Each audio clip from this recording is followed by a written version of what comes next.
ਸਤਿ ਸ਼੍ਰੀ ਅਕਾਲ। ਲੋਕਰਨ ਚੈਨਲ ਦੇਖ ਰਹੇ ਸਾਰੇ ਦਰਸ਼ਕਾਂ ਦਾ ਸਵਾਗਤ। ਮੈਂ ਗੁਰਜਿੰਦਰ ਸਿੰਘ ਪੰਗੂ ਤੇ ਮੇਰੇ ਨਾਲ ਪ੍ਰੋਫੈਸਰ ਰਣ ਸਿੰਘ ਧਾਲੀਵਾਲ ਸਾਹਿਬ ਜੀ ਹੈ। ਧੰਨਵਾਦ ਜੀ, ਧੰਨਵਾਦ ਤੁਹਾਡੇ ਸਰੋਤਿਆਂ ਨੂੰ ਵੀ ਤੁਹਾਡੇ ਰਾਹੀਂ ਸਤਿ ਸ਼੍ਰੀ ਅਕਾਲ ਜੀ। ਸਤਿ ਸ਼੍ਰੀ ਅਕਾਲ ਧਾਲੀਵਾਲ ਸਾਹਿਬ। ਸਿਆਸਤ ਪੰਜਾਬ ਦੇ ਡਾਇਨਾਮਿਕ ਹੁਣ ਚੇਂਜ ਹੋਣ ਵਾਲੇ ਨੇ। ਇੱਕ ਤਾਂ ਕਿਸਾਨ ਜਥੇਬੰਦੀਆਂ ਨੇ ਐਲਾਨ ਕਰਤਾ ਕਿ ਅਸੀਂ ਵੀ ਹੁਣ ਚੋਣਾਂ ਲੜਾਂਗੇ।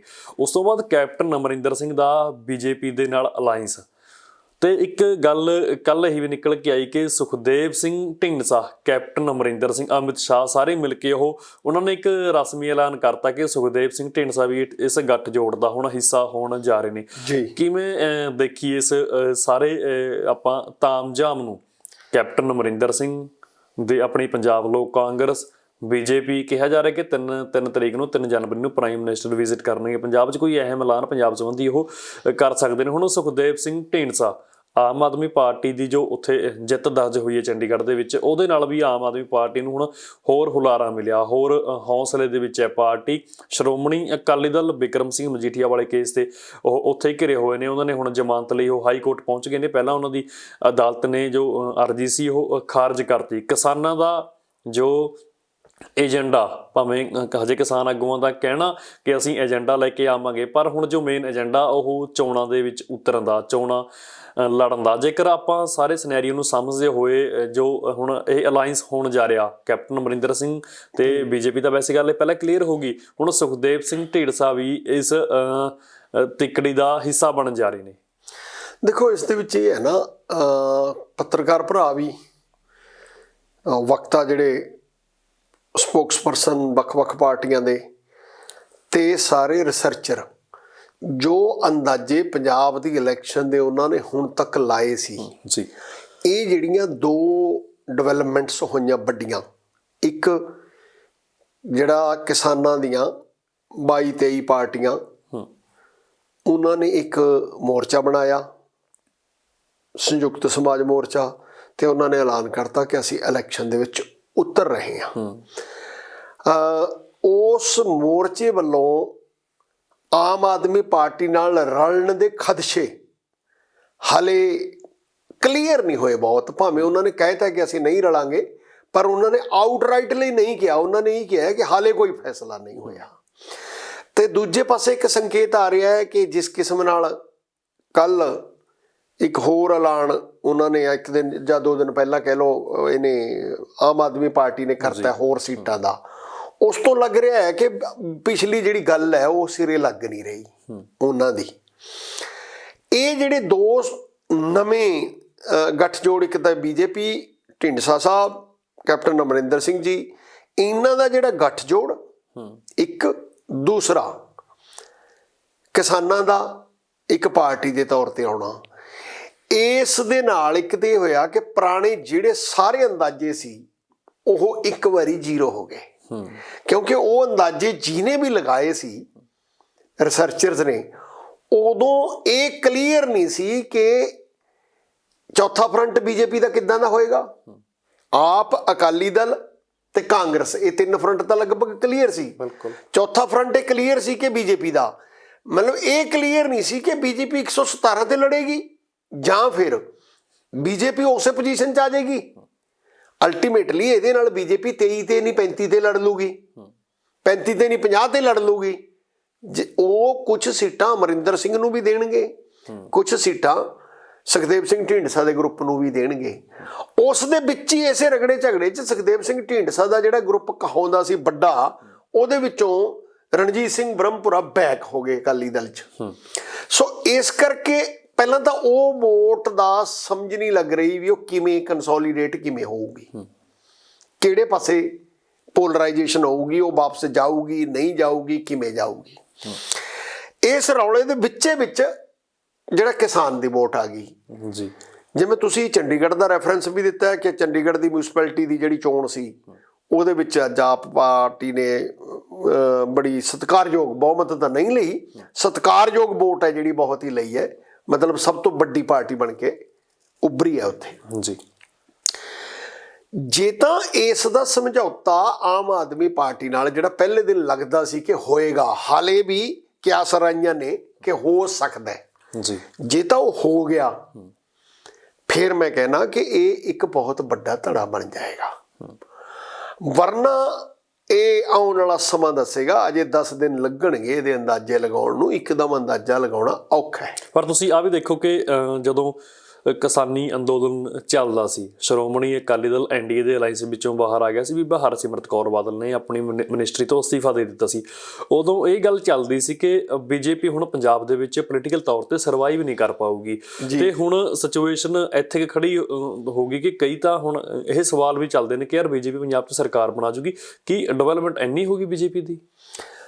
ਨਹੀਂ, ਦੇਖੋ ਇਹ ਤੁਸੀਂ ਯਾਦ ਕਰੋ, ਮੈਂ ਤੁਹਾਨੂੰ ਪਹਿਲਾਂ ਵੀ ਕਿਹਾ ਸੀ ਕਿ ਬੀਜੇਪੀ ਦਾ ਜਿਹੜਾ, ਮੈਨੂੰ ਨਹੀਂ ਪਤਾ ਅਕਾਲੀ ਗਲਤ ਸਮਝ ਗਏ, ਮੈਨੂੰ ਨਹੀਂ ਪਤਾ ਕੋਈ ਹੋਰ ਗਲਤ ਸਮਝ ਗਿਆ, ਮਿਸ ਜੱਜਮੈਂਟ ਹੋਈ ਹੋਊਗੀ। ਮੈਂ ਉਸ ਦਿਨ ਤੋਂ ਇਸ ਵਿਚਾਰ ਦਾ ਸੀ ਕਿ ਬੀਜੇਪੀ ਪੰਜਾਬ ਦੇ ਵਿੱਚ ਸਰਕਾਰ ਬਣਾਉਣ ਦੇ ਨੇੜੇ ਤੇੜੇ ਨਹੀਂ ਹੈ, ਅੱਜ ਵੀ ਨਹੀਂ ਹੈ। ਪਰੰਤੂ ਬੀਜੇਪੀ ਚਾਹੁੰਦੀ ਹੈ ਕਿ ਅਸੀਂ ਕਿਸੇ ਤਰ੍ਹਾਂ ਰੇਸ 'ਚ ਆ ਜਾਈਏ, ਅਸੀਂ 2 ਨੰਬਰ ਦੀ ਪਾਰਟੀ ਬਣ ਜਾਈਏ। ਜੇ ਘੱਟ ਸੀਟਾਂ ਲਿਜਾਵਾਂਗੇ ਕੋਈ ਗੱਲ ਨਹੀਂ, ਪਰ ਵੋਟ ਪਰਸੈਂਟੇਜ ਬੰਗਾਲ ਵਾਂਗੂ ਇਹਨਾਂ ਦੀ ਵਧੇਗੀ। ਜੇ ਬੰਗਾਲ 3 ਤੋਂ 70 ਤੇ ਚਲੇ ਗਏ, ਉਸ ਮੁਤਾਬਕ ਜੇ ਇਹ 1 MLA ਤੋਂ 2 MLA ਤੋਂ ਇਹ 12-15 ਤੇ ਚਲੇ ਜਾਂਦੇ ਨੇ ਤੇ ਇਹ ਜ਼ਰੂਰ ਮਤਲਬ ਇਹਨਾਂ ਦੀ ਗੇਨ ਹੋਏਗਾ। ਬਿਲਕੁਲ ਗੇਨ ਹੋਏਗਾ। ਔਰ ਇਹ ਵੀ ਚਾਂਸਸ ਨੇ ਪਹਿਲਾਂ ਸੀਗੇ ਕਿ ਜੇਕਰ ਕਾਂਗਰਸ 1 ਨੰਬਰ ਦੀ ਪਾਰਟੀ ਬਣਦੀ ਤਾਂ ਅਕਾਲੀ ਦਲ ਤੋਂ ਲੋਕ ਤੰਗ ਆਏ ਪਏ ਨੇ, ਤਾਂ ਹੋ ਸਕਦਾ 2 ਨੰਬਰ ਦੀ ਪਾਰਟੀ ਬੀਜੇਪੀ ਬਣ ਜਾਂਦੀ, ਬੀਜੇਪੀ ਦਾ ਅਲਾਇੰਸ। ਪਰ ਜਦੋਂ ਕਿਸਾਨ ਮੋਰਚਾ ਜਿਹੜਾ ਸਮਾਜ ਮੋਰਚਾ ਬਣ ਕੇ ਉਤਰਿਆ ਆ, ਇਸ ਨੇ ਅਜੇ ਹਿਸਾਬ ਕਿਤਾਬ ਲਾਉਣ ਤੋਂ ਔਖਾ ਕੰਮ ਹੈ। ਜੇਕਰ ਉਹ ਵੋਟ 22 ਦੀਆਂ 22 ਜਥੇਬੰਦੀਆਂ ਉਹ ਇਕੱਠੀਆਂ ਰਹਿ ਗਈਆਂ ਤੇ ਉਹ ਕੋਈ ਹਵਾ ਬਣਾਉਣ 'ਚ ਕਾਮਯਾਬ ਹੋ ਗਈਆਂ। ਦੇਖੋ ਅਜੇ 5-10 ਦਿਨ ਲੱਗਣਗੇ, ਕਿਉਂਕਿ ਪਾਰਟੀ ਦੇ ਵਿੱਚ ਉਹਨਾਂ ਦਾ ਵਿਰੋਧ ਹੈ। ਜਿਵੇਂ ਜੋਗਿੰਦਰ ਯਾਦਵ ਨੇ ਕੱਲ ਡਟ ਕੇ ਵਿਰੋਧ ਕੀਤਾ ਹੈ। ਜਿਹੜਾ ਜੋਗਿੰਦਰ ਯਾਦਵ ਉਹਨਾਂ ਦਾ ਗਰੁੱਪ ਹੈ, ਉਹਨਾਂ ਦੀ ਇੱਕ ਪ੍ਰੋਬਲਮ ਸਭ ਤੋਂ ਵੱਡੀ ਇਹ ਹੈ ਵੀ ਕਿਤੇ ਕਿਸਾਨ ਮੋਰਚਾ ਆਮ ਆਦਮੀ ਪਾਰਟੀ ਨਾਲ ਨਾ ਚਲਾ ਜਾਵੇ। ਬਾਕੀ ਤਾਂ ਮੈਨੂੰ ਨਹੀਂ ਪਤਾ ਪੰਜਾਬ 'ਚ ਉਹਨਾਂ ਦਾ ਕਿੰਨਾ ਕੁ ਆਧਾਰ ਹੋਊਗਾ। ਇੱਕ ਬਹੁਤ ਅਹਿਮ ਨੁਕਤਾ ਹੈ, ਉਹਨਾਂ ਨੂੰ ਇਹ ਡਰ ਹੈ ਕਿ ਇਹ ਸਾਰੇ ਕਾਸੇ ਨਾਲ ਕਿਤੇ ਆਮ ਆਦਮੀ ਪਾਰਟੀ ਦੀ ਚੜ੍ਹਾਈ ਹੋਰ ਨਾ ਹੋ ਜਾਵੇ, ਕਿਉਂਕਿ ਉਹ ਬੰਦੇ ਆਮ ਆਦਮੀ ਪਾਰਟੀ ਨੇ ਬੜੇ ਬੇਇੱਜ਼ਤ ਕਰਕੇ ਕੱਢੇ ਹੋਏ ਨੇ। ਬਿਲਕੁਲ। ਔਰ ਉਹ ਬੰਦੇ ਚੰਗੇ ਨੇ, ਉਹਨਾਂ ਦਾ ਇਮੇਜ ਚੰਗੇ ਬੰਦਿਆਂ ਦਾ ਹਾਲੇ ਵੀ। ਇਸ ਕਰਕੇ ਉਹ ਚਾਹਣਗੇ, ਮਤਲਬ ਕਿਉਂਕਿ ਉਹਨਾਂ ਨੇ ਬਿਆਨ ਸਿੱਧਾ ਇਹੀ ਦਿੱਤਾ ਵੀ ਇਹਦਾ ਮਤਲਬ ਤਾਂ ਫਿਰ ਜੇ ਆਮ ਨਾਲ ਰਲ ਕੇ ਲੜਨਗੇ ਕੀ ਫਰਕ ਰਹਿ ਗਿਆ, ਤਾਂ ਕਿ ਇਸ ਜਿਹੜਾ ਸਮਾਜ ਮੋਰਚਾ ਹੈ, ਸੰਯੁਕਤ ਸਮਾਜ ਮੋਰਚਾ ਹੈ, ਇਹ ਤੇ ਇੱਕ ਪ੍ਰੈਸ਼ਰ ਆ ਜੇ ਕਿ ਹੋਰ ਅਸੀਂ ਜੋ ਮਰਜ਼ੀ ਕਰੀਏ, ਆਮ ਆਦਮੀ ਪਾਰਟੀ ਨਾਲ ਸਮਝੌਤਾ ਨਹੀਂ ਕਰਨਗੇ। ਬਾਕੀਆਂ ਨਾਲ ਤਾਂ ਕਿਸੇ ਨਾਲ ਇਹਨਾਂ ਦਾ ਹਜੇ ਚੋਣ ਸਮਝੌਤਾ ਹੁੰਦਾ ਨਹੀਂ ਦਿਖਾਈ ਦਿੰਦਾ। ਉਸ ਤੋਂ ਬਾਅਦ ਕੀ ਬਣੂਗਾ ਇਲੈਕਸ਼ਨ ਤੋਂ ਬਾਅਦ, ਉਹ ਤਾਂ ਅੰਕੜੇ ਦੱਸਣਗੇ ਕਿ ਕਿਹਦੇ ਕੋਲੇ ਕਿੰਨੀਆਂ ਸੀਟਾਂ ਆਉਂਦੀਆਂ, ਸਰਕਾਰ ਬਣਦੀ ਹੈ ਕਿ ਨਹੀਂ ਬਣਦੀ, ਕੀ ਪੋਜੀਸ਼ਨ ਰਹਿੰਦੀ ਹੈ। ਸੋ ਇਸ ਕਰਕੇ ਜੇਕਰ ਆਮ ਆਦਮੀ ਪਾਰਟੀ ਤੇ ਸੰਯੁਕਤ ਸਮਾਜ ਮੋਰਚਾ 2 ਵੱਖ-ਵੱਖ ਅਲਾਇੰਸ ਦੇ ਵਿੱਚ ਜਾਂ ਵੱਖ-ਵੱਖ ਪਾਰਟੀਆਂ ਦੇ ਵਜੋਂ ਇਲੈਕਸ਼ਨ ਲੜਦਾ ਹੈ, ਤਾਂ ਇਹਦੇ ਵਿੱਚ ਪਤਾ ਨਹੀਂ ਕਿਉਂ ਮੇਰੀ ਐਪਰੀਹੈਂਸ਼ਨ ਹੈ, ਮੇਰਾ ਡਰ ਇਹ ਹੈ ਵੀ ਜਿਹਨੂੰ ਅਸੀਂ ਆਪ ਦਾ ਕਾਡਰ ਵੋਟ ਕਹੀ ਜਾਂਦੇ ਆ, ਉਹ ਆਪ ਦਾ ਕਾਡਰ ਵੋਟ ਨਹੀਂ ਹੈ।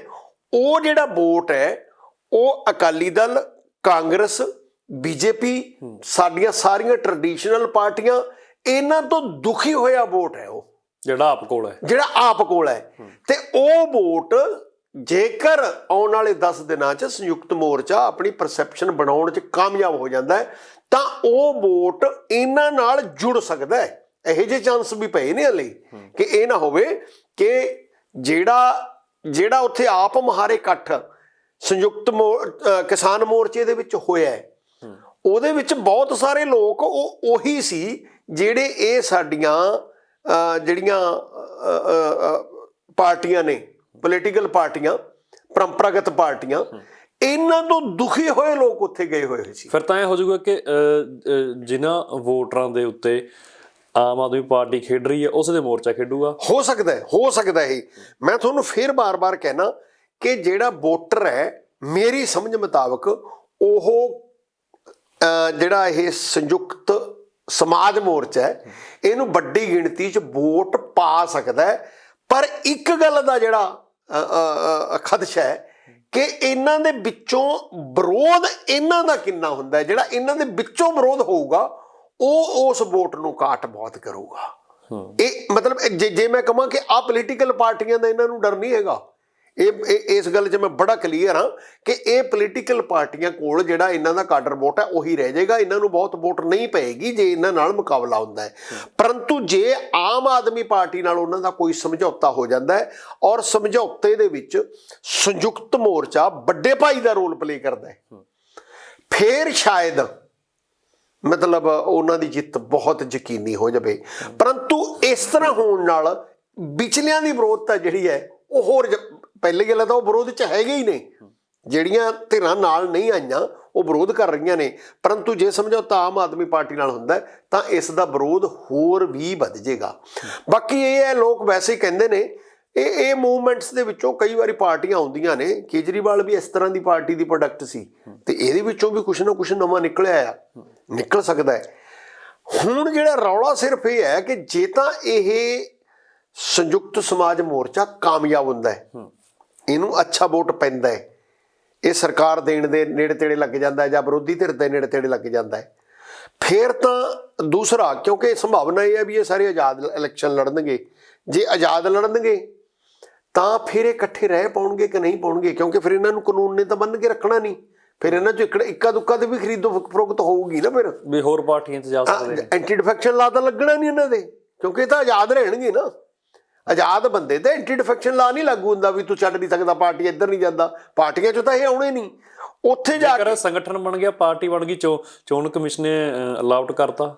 ਸਮਾਂ ਬੜਾ ਥੋੜਾ ਹੈ, ਮੈਨੂੰ ਉਮੀਦ ਨਹੀਂ ਵੀ ਇਹ ਸਾਰਾ ਕੁਝ ਹੋ ਜਾਊਗਾ। ਦੇਖੋ ਮੈਂ ਇਹਨੂੰ ਇਹ ਸਮਝਦਾ ਕਿ ਸਮਾਂ ਇੰਨਾ ਘੱਟ ਹੈ, ਇਹ ਇੰਨੇ ਸਮੇਂ 'ਚ ਇਹ ਸਾਰਾ ਕੁਝ ਹੋ ਜਾਊਗਾ ਕਿ ਨਹੀਂ। ਇੱਕ ਤਾਂ ਇਹ, ਦੂਜਾ ਮੈਂ ਫਿਰ ਤੁਹਾਨੂੰ ਕਹਿਣਾ ਇਹ ਸਾਰਾ ਕੁਝ ਤਾਂ ਹੀ ਕਰਨਗੇ ਨਾ, ਇਹ ਸਾਰੀਆਂ ਪਾਰਟੀਆਂ ਦੇ ਜਿਹੜੇ ਵੱਖ-ਵੱਖ ਜਥੇਬੰਦੀਆਂ ਦੇ ਲੋਕ ਨੇ, 22 ਜਥੇਬੰਦੀਆਂ ਦੇ, ਇਹ ਵੀ ਦਿਲੋਂ ਨਹੀਂ ਚਾਹੁੰਦੇ ਹੋਣੇ ਕਿ ਅਸੀਂ ਇੱਕ ਪਾਰਟੀ 'ਚ ਮਰਜ ਹੋ ਜਾਈਏ। ਇਹ ਵੀ ਆਪਣੀ ਹੋਂਦ ਸਾਰੇ ਰੱਖਣੀ ਚਾਹੁੰਦੇ। ਰਾਜੇਵਾਲ ਸਾਹਿਬ ਦਾ ਮੁੱਖ ਮੰਤਰੀ ਬਣਦਾ ਸੁਪਨਾ ਟੁੱਟ ਜਾਊਗਾ ਬਈ, ਉਹ ਦੇਖੋ ਕੀ ਹੋਊਗਾ ਕੀ ਨਹੀਂ। ਇਹ ਵੀ ਆਪਣੀ ਬਣਾਈ ਹੋਈ ਗੱਲ ਹੈ ਕਿ ਉਹ ਮੁੱਖ ਮੰਤਰੀ ਬਣਨਾ ਚਾਹੁੰਦੇ ਨੇ। ਹੋ ਸਕਦਾ ਹੈ ਉਹ ਉਹਨਾਂ ਦੀ ਹਾਲੇ ਨੀਤੀ ਇਹੀ ਹੋਵੇ ਕਿ ਅਸੀਂ, ਮੋਰਚੇ ਨੇ ਕਲੀਅਰ ਕਰਤਾ ਕਿ ਸਾਡੇ ਮੋਰਚੇ ਨੇ ਕਲੀਅਰ ਇਹੀ ਕੀਤਾ ਕਿ ਜੇ ਸੀਐਮ ਤਾਂ ਹੀ ਬਣਨਗੇ ਨਾ, ਜੇ ਬਣਨਗੇ ਤਾਂ ਉਹ ਹੋਣਗੇ। ਪਰ ਜੇ ਉਹ, ਮੇਰੀ ਗੱਲ ਨਹੀਂ ਤੁਸੀਂ ਸਮਝ ਰਹੇ, ਮੈਂ ਤੁਹਾਨੂੰ ਇਹ ਕਹਿਣਾ ਵੀ ਮੰਨ ਲਓ ਜੇ ਉਹ 40 MLA ਜਿਤਾ ਕੇ ਆਪੋਜੀਸ਼ਨ ਦਾ ਬੜਾ ਸੋਹਣਾ ਰੋਲ ਪਲੇ ਕਰਦੇ ਨੇ, ਤਦ ਵੀ 24 ਦੀਆਂ ਚੋਣਾਂ 'ਚ ਉਹ ਪੂਰੇ ਹਿੰਦੁਸਤਾਨ 'ਚ ਦਿਖਾ ਸਕਦੇ ਨੇ ਕਿ ਅਸੀਂ ਇਸ ਤਰ੍ਹਾਂ ਚੱਲਣ ਨੂੰ ਤਿਆਰ ਹਾਂ। ਪਰ ਸਾਡਾ ਰੋਲ ਹੋਏਗਾ। ਮੋਰਚਾ ਇਹ ਗੱਲ ਕਹਿੰਦਾ ਕਿ 117 ਸੀਟਾਂ ਤੇ ਚੋਣ ਲੜਾਂਗੇ, ਸਾਡਾ ਸੀਐਮ ਫੇਸ ਬਲਵੀਰ ਸਿੰਘ ਰਾਜੇਵਾਲ। ਮੈਂ ਤੁਹਾਨੂੰ ਫੇਰ ਕਹਿਣਾ, ਰਾਜੇਵਾਲ ਸਾਹਿਬ ਇੱਕ ਰਾਜਨੀਤਿਕ ਵਿਅਕਤੀਆਂ ਵਾਂਗੂ ਬਿਆਨ ਦਿੰਦੇ ਨੇ। ਉਹ ਪਹਿਲਾਂ ਵੀ ਕਹਿ ਚੁੱਕੇ ਨੇ ਬਈ ਮੈਂ ਸਿਆਸਤ 'ਚ ਨਹੀਂ ਆਵਾਂਗਾ, ਫਿਰ ਉਹ ਆ ਗਏ ਕਿੰਨੇ ਵਾਰੀ ਕਹਿ ਕੇ। ਪਰੰਤੂ ਹੁਣ ਵੀ ਉਹੀ ਕਹਿੰਦੇ ਨੇ ਵੀ ਆਪ ਨਾਲ ਸਾਡਾ ਕੋਈ ਸਮਝੌਤਾ ਨਹੀਂ ਹਾਲੇ ਤੱਕ। ਜਦੋਂ ਆਹ ਗੱਲ ਕਹਿੰਦੇ ਨੇ ਉੱਥੇ ਫਿਰ ਇੱਕ ਖਦਸ਼ਾ ਕਹਿ ਲਓ ਜਾਂ ਸਕੋਪ ਕਹਿ ਲਓ, ਸਕੋਪ ਤਾਂ ਪਿਆ ਹੈ ਨਾ, ਹੋ ਸਕਦਾ ਹੈ। ਦੂਜਾ ਇਹ ਹੈ ਕਿ ਜਦੋਂ ਸਾਡਾ ਰਾਜਨੀਤਿਕ ਸੱਤਾ ਦੇ ਵਿੱਚ ਆਉਣ ਦਾ ਕਲੀਅਰ ਕੱਟ ਇਰਾਦਾ ਬਣ ਜਾਂਦਾ ਹੈ ਤਾਂ ਉਦੋਂ ਮੇਨ ਆਬਜੈਕਟਿਵ ਇਹੀ ਹੁੰਦਾ ਸੱਤਾ ਪ੍ਰਾਪਤ ਕਰਨਾ। ਉਦੋਂ ਆਏ ਨਹੀਂ ਹੁੰਦਾ ਕਿ ਅਸੀਂ ਹੁਣ ਆਪੋਜੀਸ਼ਨ 'ਚ ਬੈਠਣ ਲਈ ਉਹ ਆਏ ਹਾਂ। ਜੇ ਉਹ ਸੱਤਾ ਪ੍ਰਾਪਤ ਕਰਨ ਲਈ ਇਸ ਪਾਸੇ ਵੱਧਦੇ ਨੇ ਤਾਂ ਇਹ ਕੁਦਰਤੀ ਹੈ ਕਿ ਉਹਨਾਂ ਨੂੰ ਕਿਸੇ ਪਾਰਟੀ ਨਾਲ ਸਮਝੌਤਾ ਹੈ ਤਾਂ ਸਿਚੁਏਸ਼ਨ ਦੱਸੂਗੀ ਨਾ, ਅੰਕੜੇ ਕਿਹਦੇ ਹੱਕ 'ਚ ਕਿੱਧਰ ਨੂੰ ਜਾਂਦੇ ਨੇ। ਕਿਸੇ ਨਾ ਕਿਸੇ ਪਾਰਟੀ ਨਾਲ ਸਮਝੌਤਾ ਕਰਨਾ ਪੈ ਸਕਦਾ ਹੈ, ਕਰ ਸਕਦੇ ਨੇ। ਉਹਦਾ ਜਵਾਬ ਜਨਤਾ ਨੂੰ ਕਿਵੇਂ ਦੇਣਗੇ, ਪਬਲਿਕ ਉਹਨੂੰ ਕਿਵੇਂ ਸਮਝੂਗੀ, ਕੀ ਸਮਝੂਗੀ, ਇਹ ਅਜੇ ਸਾਰਾ ਕੁਝ ਭਵਿੱਖ ਦੇ ਗਰਭ 'ਚ ਪਿਆ। ਸੋ ਇਸ ਕਰਕੇ ਮੈਨੂੰ ਇਹ ਲੱਗ ਰਿਹਾ ਕਿ ਪਹਿਲੀ ਗੱਲ ਜੇ ਆਪਾਂ ਇਸ ਹਾਲ ਦੀ ਘੜੀ ਇਹ ਗੱਲ ਕਰੀਏ ਕਿ ਜਿਹੜੇ ਪੁਰਾਣੇ ਸਾਰੇ ਅੰਦਾਜ਼ੇ ਸੀ ਉਹ ਅੰਦਾਜ਼ੇ ਇੱਕ ਵਾਰੀ ਜ਼ੀਰੋ ਹੋ ਗਏ। ਹੁਣ ਆਪਾਂ ਨੂੰ ਨਵੇਂ ਅੰਦਾਜ਼ੇ ਲਾਉਣੇ ਪੈਣਗੇ। ਉਹਦੇ ਲਈ ਮੈਨੂੰ ਲੱਗਦਾ ਹੈ 5-7 ਦਿਨ 10 ਦਿਨ ਲੱਗਣਗੇ, ਫਿਰ ਸਮਝ 'ਚ ਆਊਗੀ ਕਿ ਇਹ ਗੱਲ ਕਿੱਧਰ ਨੂੰ ਚੱਲ ਰਹੀ ਹੈ। ਧਾਲੀਵਾਲ ਸਾਹਿਬ, ਸੁਖਦੇਵ ਸਿੰਘ ਢੀਂਡਸਾ ਬੀਜੇਪੀ ਦੇ ਨਾਲ ਰਸਮੀ ਐਲਾਨ ਤੇ ਸੋਸ਼ਲ ਮੀਡੀਆ ਤੇ ਫੋਟੋਆਂ ਵਾਇਰਲ ਕਰਨੀਆਂ ਤੇ ਅਖਬਾਰਾਂ 'ਚ ਤਾਂ ਹਨਾ ਛਪ ਗਈਆਂ, ਤੇ ਸੁਖਦੇਵ ਸਿੰਘ ਢੀਂਡਸਾ ਨੂੰ ਬੀਜੇਪੀ ਨਾਲ ਅਲਾਈਅੰਸ ਦੇ ਬੀਜੇਪੀ ਜਾਂ ਕੈਪਟਨ ਅਮਰਿੰਦਰ ਸਿੰਘ ਕਿਸ ਕਾਰਨ ਕਰਕੇ ਆਪਣੇ ਨਾਲ ਲੈ ਕੇ ਆਉਣਾ ਚਾਹੁੰਦੇ ਨੇ? ਇੱਕ ਤਾਂ ਹੁੰਦਾ ਕਿ ਵੀ ਵੋਟ ਕਾਫੀ ਹੈ ਇਹਨਾਂ ਨਾਲ, ਦੂਜਾ ਹੁੰਦਾ ਕਿ ਵੀ ਨਾਮ ਹੈ ਸੁਖਦੇਵ ਸਿੰਘ ਢੀਂਡਸਾ ਨਾਮ ਕਰਕੇ ਜਾਂ ਫਿਰ ਵੋਟ ਬੈਂਕ ਕਰਕੇ, ਕਿਹੜੀ ਚੀਜ਼ ਪ੍ਰਮੁੱਖ ਹੈ? ਦੇਖੋ ਦੋਨੇ ਚੀਜ਼ਾਂ ਨੇ। ਪਹਿਲੀ ਗੱਲ, ਜਿਉਂ ਹੀ ਸੁਖਦੇਵ ਸਿੰਘ ਢੀਂਡਸਾ ਬਾਦਲ ਸਾਹਿਬ ਤੋਂ ਅੱਡ ਹੋਏ ਸੀ, ਅੱਡ ਹੋ ਕੇ ਉਹਨਾਂ ਨੇ ਉਦੋਂ ਇਹ ਕਿਹਾ ਸੀ ਕਿ ਅਸੀਂ ਸਰਗਰਮ ਰਵਾਂਗੇ। ਉਹਨਾਂ ਨੇ ਉਦੋਂ ਕਿਹਾ ਸੀ ਵੀ ਮੈਂ ਹੁਣ ਸਰਗਰਮ ਰਹੂੰਗਾ। ਉਹ ਤੇ ਇਹ ਹੋਇਆ ਕਿ ਵਿੱਚ ਕਿਸਾਨ ਅੰਦੋਲਨ ਫਸ ਗਿਆ। ਕਿਸਾਨ ਅੰਦੋਲਨ ਕਰਕੇ ਉਹ ਬਹੁਤ ਸਾਰੀਆਂ ਰੈਲੀਆਂ ਉਹਨਾਂ ਨੂੰ ਵੀ ਸਸਪੈਂਡ ਕਰਨੀਆਂ ਪਈਆਂ। ਅਦਰਵਾਈਜ਼ ਤਾਂ ਦੋਨੇ ਧਿਰਾਂ ਨੇ ਇਹਨਾਂ ਨੇ ਪੋਲੀਟੀਕਲ ਸਰਗਰਮੀਆਂ ਜਿਹੜੀ ਵਿੱਢਤੀ ਸੀ, ਉਹ ਸਿਚੁਏਸ਼ਨ 'ਚ ਪਤਾ ਲੱਗਦਾ ਵੀ ਕੌਣ ਕੀ ਕਰਦਾ, ਕਿੱਧਰ ਨੂੰ ਜਾਂਦਾ ਹੈ। ਸੁਖਦੇਵ ਸਿੰਘ ਢੀਂਡਸਾ ਪਹਿਲਾਂ ਚੁੱਪ ਕਰੇ, ਉਹਨਾਂ ਨੇ ਰੋਸ ਦਿਖਾਇਆ, ਪਰੰਤੂ ਉਹਨਾਂ ਦਾ ਬੇਟਾ ਸੁਖਬੀਰ ਬਾਦਲ ਨੇ ਆਪਣੇ ਨਾਲ ਲਾ ਕੇ ਰੱਖਿਆ। ਕੱਲੇ ਵੱਡੇ ਢੀਂਡਸਾ ਸਾਹਿਬ ਨੇ ਰੋਸ ਦਿਖਾਇਆ, ਉਹਨਾਂ ਨੇ ਤਾਂ ਪਿਛਲੇ ਇਲੈਕਸ਼ਨਾਂ 'ਚ ਹੀ ਰੋਸ ਦਿਖਾਤਾ ਸੀ ਵੀ ਮੈਂ ਕੰਪੇਨ ਤੇ ਨਹੀਂ ਜਾਊਂਗਾ, ਜੇ ਮੇਰਾ ਮੁੰਡੇ ਨੇ ਇਲੈਕਸ਼ਨ ਲੜਨੀ ਹੈ ਤਾਂ ਮੈਂ ਉਹਦੀ ਕੰਪੇਨ ਤੇ ਵੀ ਨਹੀਂ ਜਾਊਂਗਾ। ਇੱਥੋਂ ਤੱਕ ਉਹਨਾਂ ਨੇ ਲਾਈਨ ਕੱਢ ਲਈ, ਹਵਾਲਾ ਸਿਹਤ ਦਾ, ਠੀਕ ਹੈ ਕਿ ਨਹੀਂ, ਸਿਹਤ ਦਾ ਜਾਂ ਕੁਝ ਵੀ ਕਿਵੇਂ ਕਰ ਲਿਆ, ਰੋਸ ਵੀ ਦਿਖਾਇਆ ਉਹਨਾਂ ਨੇ। ਉਹਦਾ ਕਾਰਨ ਤਾਂ ਇਹੀ ਸੀ ਕਿ ਪਿਛਲੇ ਸਮੇਂ ਦੇ ਵਿੱਚ ਢੀਂਡਸਾ ਸਾਹਿਬ ਨੂੰ ਲੱਗਦਾ ਸੀ ਕਿ ਮੈਨੂੰ ਕੱਟ ਕੇ ਕਦੇ ਸੁਖਬੀਰ ਬਾਦਲ ਕਦੇ ਸਿਮਰਤ ਬਾਦਲ ਉਹ ਮੰਤਰੀ ਬਣ ਗਏ, ਮੈਨੂੰ ਮਤਲਬ ਕੋਈ ਪੋਜੀਸ਼ਨ ਹੀ ਨਹੀਂ ਦਿੱਤੀ ਜਾਂਦੀ। ਜਦੋਂ ਰਾਜ ਸਭਾ ਦਾ ਮੈਂਬਰ ਮੈਂ ਹਾਂ ਤਾਂ ਸੀਨੀਅਰ ਬੰਦੇ ਦੇ ਤੌਰ ਤੇ ਬਣਦਾ ਸੀ ਸਾਡਾ, ਲੇਕਿਨ ਉਹਦੇ ਵਿੱਚ ਢੀਂਡਸਾ ਸਾਹਿਬ, ਭੁੰਦੜ ਸਾਹਿਬ ਤੇ ਬ੍ਰਹਮਪੁਰਾ ਸਾਹਿਬ ਇਕੱਠੇ ਹੋ ਕੇ ਨਹੀਂ ਲੜੇ। ਉਹਨਾਂ ਨੇ ਇਕੱਠੇ ਹੋ ਕੇ ਬਾਦਲ ਨੂੰ, ਤਿੰਨੋਂ ਹੀ ਇਕੱਲੇ ਇਕੱਲੇ ਜ਼ਰੂਰ ਚਾਹੁੰਦੇ ਹੋਣਗੇ ਵੀ ਅਸੀਂ ਮੰਤਰੀ ਬਣੀਏ, ਪਰ ਤਿੰਨੋਂ ਇਕੱਠੇ ਹੋ ਕੇ ਕਦੇ ਨਹੀਂ ਕਿਹਾ ਵੀ ਜੀ ਸਾਡੀ ਸੀਨੀਅਰਿਟੀ ਕਿੱਥੇ ਹੈ, ਠੀਕ ਹੈ ਕਿ ਨਹੀਂ। ਉਹਦੇ ਵਿੱਚ ਢੀਂਡਸਾ ਸਾਹਿਬ ਜਦੋਂ ਬਾਹਰ ਆ ਗਏ, ਆਮ ਲੋਕਾਂ ਨੇ, ਅਸੀਂ ਨੇ ਇਹ ਕਿਆਸ ਰਾਈਆਂ ਉਦੋਂ ਹੀ ਲਾਈਆਂ ਸੀ ਕਿ ਸ਼ਾਇਦ ਬੀਜੇਪੀ ਕੋਈ ਗੇਮ ਖੇਡੇਗੀ ਜਿਸ ਕਿਸਮ ਨਾਲ ਬਾਦਲ ਦਲ ਦੀ ਬਦਨਾਮੀ ਹੋਈ ਹੈ, ਉਹ ਸ਼ਾਇਦ ਬਾਦਲ ਦਲ ਦੇ ਬਰਾਬਰ ਕੋਈ ਧੜਾ ਖੜਾ ਕਰਕੇ ਸਿੱਖ ਵੋਟ ਜਿਹੜਾ ਲੈਂਦਾ ਹੋਵੇ ਉਹਦੇ ਨਾਲ ਸਮਝੌਤਾ ਕਰਕੇ ਆਉਣ ਵਾਲੇ ਸਮੇਂ 'ਚ ਸਰਕਾਰ ਬਣਾਉਣ ਵੱਲ ਵੱਧ ਸਕਦੇ ਨੇ। ਔਰ ਉਹਦੇ ਮੈਨੂੰ ਇਹ ਲੱਗਿਆ ਸੀ, ਮੈਂ ਉਦੋਂ ਇਹ ਸਮਝਦਾ ਸੀ ਕਿ ਬੀਜੇਪੀ ਗੇਮ ਇਹ ਰੱਖੇਗੀ, ਦੋਨੇ ਪਾਰਟੀਆਂ 'ਚ ਆਪਣਾ ਹੱਥ ਰੱਖੇਗੀ ਕਿ ਜੇ SGPC ਦੇ ਇਲੈਕਸ਼ਨ ਪਹਿਲਾਂ ਕਰਾ ਲੈਂਦੀ ਤੇ ਉਹ 'ਚ ਟੈਸਟ ਕਰ ਲੈਂਦੇ, ਜੇ ਢੀਂਡਸਾ ਸਾਹਿਬ ਜਿੱਤਦੇ ਜਾਂ ਢੀਂਡਸਾ ਵਾਲੇ ਗਰੁੱਪ ਵਾਲੇ, ਉਦੋਂ ਬ੍ਰਹਮਪੁਰਾ ਵੀ ਨਾਲ ਸੀ, ਉਦੋਂ ਸ਼ੇਖਮਾ ਸਾਹਿਬ ਵੀ ਹੈਗੇ ਸੀ ਜਿਉਂਦੇ, ਵੀ ਜੇ ਇਹ ਸਾਰਾ ਗਰੁੱਪ SGPC ਤੇ ਕਬਜ਼ਾ ਕਰ ਲੈਂਦਾ ਇਹਨਾਂ ਨਾਲ ਸਮਝੌਤਾ ਕਰ ਲਾਂਗੇ, ਜੇ ਬਾਦਲ ਸਾਹਿਬ ਦੁਬਾਰੇ ਜਿੱਤ ਲੈਂਦਾ ਤਾਂ ਉਹਦੇ ਨਾਲ ਸਮਝੌਤਾ ਕਰ ਲਾਂਗੇ। ਹੁਣ ਵੀ ਤੁਸੀਂ ਦੇਖੋ ਕਿ ਵੀ ਇੱਕ ਪਾਸੇ ਬੀਜੇਪੀ ਦੀ ਸੱਤਾ, ਵੱਡੀ ਤਾਕਤ ਉਹਨਾਂ ਕੋਲ, ਤੇ SGPC ਤੇ ਸੁਖਦੇਵ ਸਿੰਘ ਢੀਂਡਸਾ, ਕਿ ਉਧਰੋਂ ਤਾਂ ਫਿਰ ਸਪੋਰਟ ਸੁਖਦੇਵ ਸਿੰਘ ਢੀਂਡਸਾ ਨੂੰ ਹੋਊਗੀ ਨਾ SGPC ਦੀ ਚੋਣਾਂ 'ਚ, ਸਪੋਰਟ ਹੋਊਗੀ। ਦੇਖੋ ਫਿਰ ਮੈਂ ਕਹਿਣਾ ਕਿ SGPC ਬੀਜੇਪੀ ਇਲੈਕਸ਼ਨ ਤਾਂ ਕਰਵਾ ਸਕਦੀ ਹੈ, ਜਿਤਾ ਨਹੀਂ ਸਕਦੀ। SGPC ਤਾਂ ਸਿੱਖਾਂ ਨੇ ਜਿਤਾਉਣਾ, ਉਹ ਤਾਂ ਸਿੱਖ ਕਮਿਊਨਿਟੀ ਨੇ ਜਿਤਾਉਣਾ ਨਾ, ਵੋਟ ਤਾਂ ਉਹਨਾਂ ਦੀ, ਉਹ ਵੋਟ ਬੀਜੇਪੀ ਦੀ ਹੈ ਹੀ ਨਹੀਂ, ਉੱਥੇ ਬੀਜੇਪੀ ਦਾ ਵੋਟ ਨਹੀਂ ਹੈ। ਬੀਜੇਪੀ ਨੇ ਮਸਾਂ ਕੋਈ ਚਿਹਰੇ ਚੂਰੇ ਜਿਹੜੇ ਫੜੇ ਨੇ ਸਿੱਖਾਂ ਦੇ, ਕਿਉਂਕਿ ਬੀਜੇਪੀ ਨੂੰ ਇੱਕ ਗੱਲ ਦੀ ਸਮਝ ਹੈ ਕਿ ਪੰਜਾਬ ਦੇ ਵਿੱਚ ਜੇ ਅਸੀਂ ਕੋਈ ਸਰਕਾਰ ਬਣਾਉਣੀ ਹੈ ਤਾਂ ਉਹ ਅੱਧ ਤੋਂ ਵੱਧ ਹਿੱਸਾ ਜਿਹੜਾ ਉਹ ਸਿੱਖ ਵੋਟਰ ਨੂੰ ਦੇਣਾ ਪੈਣਾ, ਸਿੱਖ ਚਿਹਰੇ ਮੋਹਰਿਆਂ ਨੂੰ ਦੇਣਾ ਪੈਣਾ। ਇਸ ਕਰਕੇ ਉਹਨਾਂ ਨੂੰ ਇਹ ਲੱਗ ਰਿਹਾ ਹੈ ਕਿ ਅਮਰਿੰਦਰ ਸਿੰਘ ਦੇ ਬੀਜੇਪੀ ਨਾਲ ਰਲਣ ਨਾਲ ਉਹਨਾਂ ਦੀ ਸ਼ਾਇਦ ਹਲੇ ਵੀ ਸੰਭਾਵਨਾ ਹੋਵੇ, ਜਿਵੇਂ ਹਾਲੇ ਵੀ ਰੌਲਾ ਪਿਆ ਹੈ ਕਿ ਕਈ ਸਾਰੇ ਮੰਤਰੀ ਛੱਡ ਸਕਦੇ ਨੇ, ਪਰੰਤੂ ਇੱਕ ਵਾਰੀ ਉਹ ਦਬ ਗਈ ਗੱਲ। ਅੱਛਾ, ਉਹਦੇ ਨਾਲ ਇਹ ਹੈ ਕਿ ਜੇ ਕਾਂਗਰਸ ਦੇ ਵਿੱਚੋਂ ਵੱਡਾ ਧੜਾ ਅਮਰਿੰਦਰ ਨਾਲ ਜਾਂਦਾ ਤਾਂ ਕਾਂਗਰਸ ਕਮਜ਼ੋਰ ਹੋਰ ਹੁੰਦੀ, ਇਹ ਗੱਲ ਕਲੀਅਰ ਹੈ।